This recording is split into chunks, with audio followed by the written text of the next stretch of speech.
सब लोग welcome to my YouTube channel English सीखर्स। आज की वीडियो में हम जिस राइटर को डिस्कस करने जा रहे हैं he is Emile Zola. Emile Zola basically एक फ्रेंच राइटर है और इसको फादर ऑफ लिटरेरी नेचुरलिज्म भी कहा जाता है। नेचुरलिज्म बेसिकली एक लिटरेरी मूवमेंट है जो ये कहती है कि जो लोग हैं, इंडिविजुअल्स हैं, उनके पास फ्री विल नहीं है, बल्कि उनकी जो लाइफ है वो कुछ सर्टन फैक्टर्स, कुछ सर्टन फोर्सेस जैसे उनकी सोशल कंडीशंस, उनका एनवायरनमेंट, उनकी हेरिडिटी, ये कुछ फोर्सेस हैं जो उनकी लाइफ को शेप करती हैं। तो एमिली ज़ोला जो है वो लिटरेरी नेचुरलिज्म का एक बहुत इंपॉर्टेंट फिगर है। अगर आप नेचुरलिज्म के बारे में डिटेल में पढ़ना चाहते हैं तो आप मेरी प्रीवियस वीडियो को भी देख सकते हैं। अब हम देखते हैं एमिली ज़ोला का लिटरेरी स्टाइल।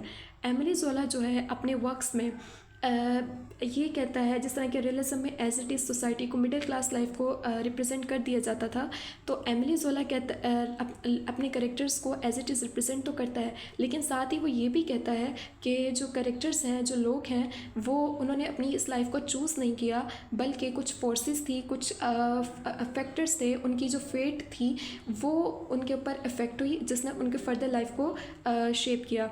जैसे उनकी हेरिडिटी, उनका इन्वायरमेंट, जैसे उनके सोशल कंडीशंस। फॉर एग्जांपल अगर हम इसको इजी वर्ड्स में देखें तो ये अपने किसी भी करेक्टर को दिखाएगा कि कैसे उसके social conditions, for example poverty, या उसका आसपास का माहौल कैसा है, वो कैसे उस करेक्टर की लाइफ को शेप कर रहा है। वो पॉवर्टी जो उसने अपने एंसेस्टर से इनहेरिट की है, जो उसकी अपनी चॉइस नहीं है, और ऐसा इन्वायरमेंट, लो क्लास का इन्वायरमेंट जो उसकी अपनी चॉइस नहीं है, ये सब कुछ उसके ऊपर इम्पोज कर दिया गया, कैसे इन सब चीज़ों ने उसकी लाइफ को शेप किया।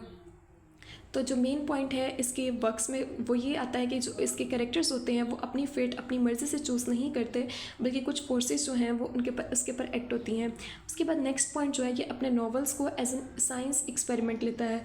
फॉर एग्जांपल ये अपने किसी भी कैरेक्टर को जस्ट लाइक अ साइंटिस्ट, जैसे साइंटिस्ट अपने साइंस लैब में कोई भी ऑब्जेक्ट ले लेता है और फिर उसके साथ डिफरेंट एक्सपेरिमेंट्स करता है, उसके ऊपर डिफरेंट केमिकल्स के साथ एक्सपेरिमेंट करता है, बिल्कुल इसी तरह एमिली ज़ोला अपने कैरेक्टर्स को एज अ साइंटिस्ट अपने कैरेक्टर्स को डिफरेंट कंडीशंस में प्लेस कर देता है, जैसे पॉवर्टी हो गया या फिर उसका प्रोस्टिट्यूशन, और फिर वो किसी भी कंडीशन में, और फिर देखता है कि वो फोर्सेस जो हैं वो कैसे उसके कैरेक्टर की लाइफ को शेप कर रही हैं एज अ साइंटिस्ट।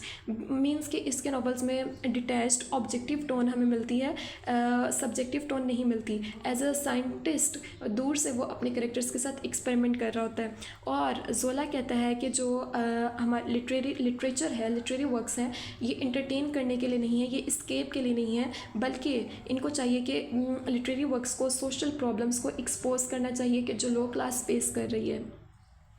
उसके बाद कुछ इसके इंपॉर्टेंट वर्क्स है जिसमें आ जाता है, फर्स्ट वर्क है द रोगन मेकार्ड सीरीज़।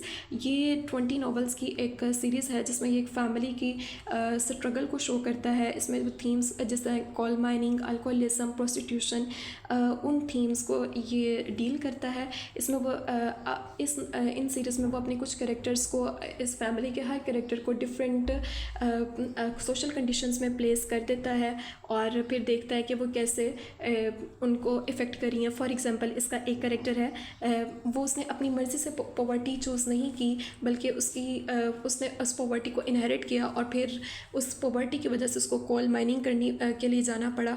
तो ये बेसिकली उसकी अपनी चॉइस नहीं थी, बल्कि कुछ फैक्टर्स थे, फेट ने उसके ऊपर इम्पोज कर दिया।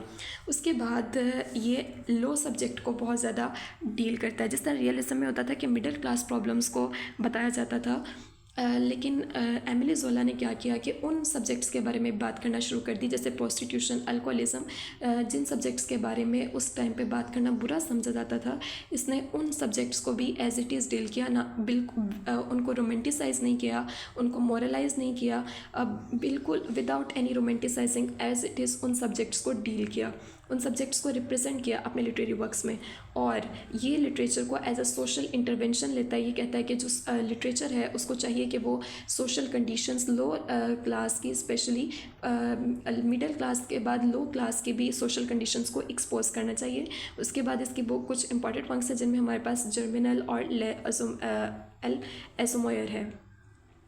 उसके बाद अब इसको एंड करते हैं। जो ज़ोला है बेसिकली उसने अपने नावल को एक टूल के तौर पर लिया है जो सोसाइटी को इन्वेस्टिगेट करे, सोसाइटी की प्रॉब्लम्स को एक्सपोज करता है, और ये अपने नावल्स में स्टोरी टेलिंग टेक्निक नहीं अप्लाई करता, रेदर देन ये साइंस के मेथड्स अप्लाई करता है कि जिस तरह एक साइंटिस्ट अपने ऑब्जेक्ट्स के साथ करता है, अपने एक्सपेरिमेंट्स करता है, बिल्कुल इसी तरह ये अपने कैरेक्टर्स के साथ भी साइंटिफिकली डील करता है। और इसने कुछ बहुत इंपॉर्टेंट अमेरिकन राइटर्स जैसे अपटन सिंक्लेयर, फ्रैंक नॉरिस को इन्फ्लुएंस किया, और बहुत इंपॉर्टेंट इसका इन्फ्लुएंस हमें मिलता है सोशल रियलिज्म में। Okay, that's all about today's video. आप नेक्स्ट किस टॉपिक पर वीडियो चाहते हैं, let me know through your comments. Okay, अल्लाह हाफिज़।